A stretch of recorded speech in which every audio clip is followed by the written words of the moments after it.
age, I went to a 3-room schoolhouse.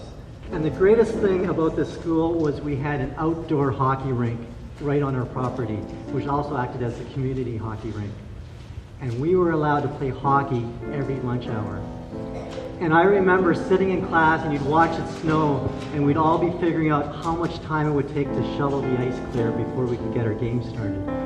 And sure enough, as soon as the bell would go, we'd run outside, we'd wolf down our lunch, put on our skates, and we'd shovel the ice clear for a game of hockey. No one had helmets or protective gear. All you had was a hockey stick, which was wooden, which was the only kind of stick they had back then, and a pair of skates. We were always sure of at least one goalie because Perry Gerber said he would play net under one condition that we referred to him as Ken Dryden.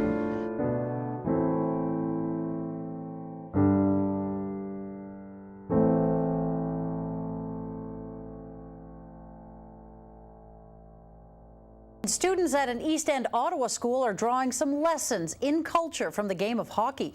The students at Robert Hopkins Public School are using hockey as their theme for creations in art, dance, and music. 1, 2, 3.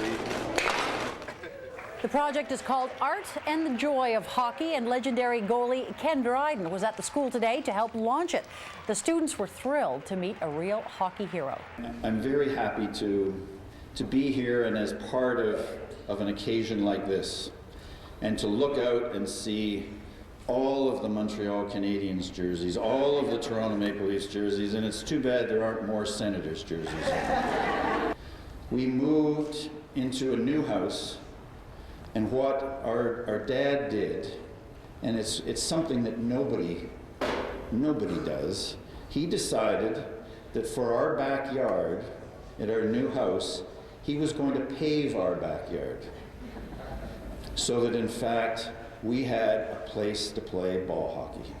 But in those ball hockey games, what we used to do is we used to dream back as we would be playing those games, and we would be the voice of the announcer in our heads. At that time it was a man named Foster Hewitt. Now it would be Bob Cole or somebody else. But everything that we did on that ice surface or on that pavement, we would be kind of announcing in our heads as if we were playing in the NHL. On the face-off, the puck is still in the Montreal zone. Lamoureux rolls it out on the left side. It's picked up by Majot. Majot trying to come in on. He does. He shoots. He scores! When I heard this past fall how Canada would no longer be producing wooden hockey sticks, it made me a little bit sad. But at the same time, I realized that I would be working with you students here, and I thought, wouldn't it be great if we could get one of the last wooden hockey sticks made in Canada with Canadian maple and produce something with it. We are not just going to paint this stick. We are not just going to decorate it. We are going to honor it. We're going to give this Canadian icon the importance and respect it needs. And we will be painting, each class will be painting different images to create a totem of the hockey stick. And I'm very much looking forward and excited to see what you come up with in the following week. Thank you.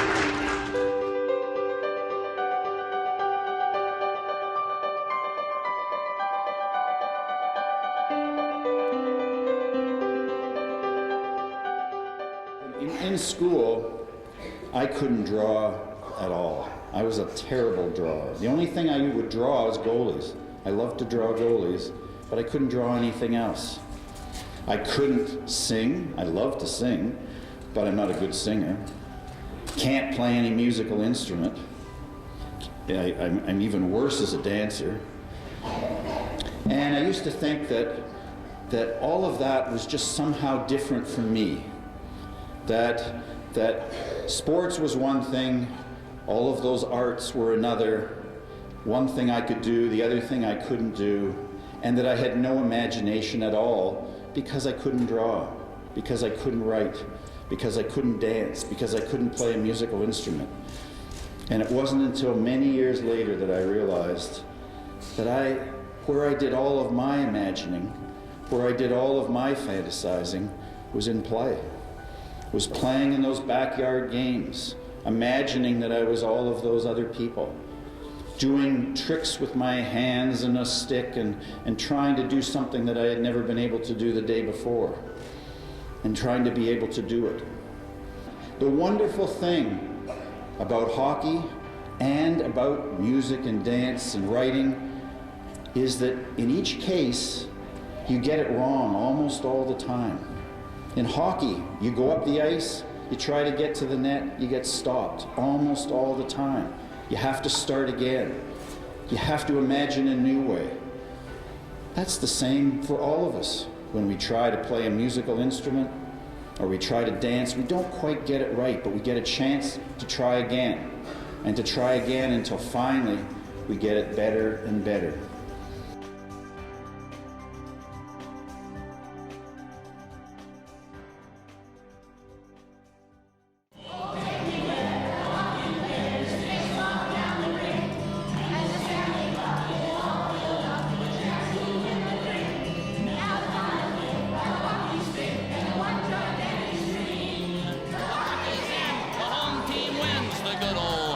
Game. Oh, the good old hockey game is the best game you can name. And the best game you can name is the good old hockey game. Oh, the good old hockey game is the best game you can name. And the best game you can name is the good old hockey game. Oh, the good old hockey game is the best game you can name. And the best game you can name is the good old hockey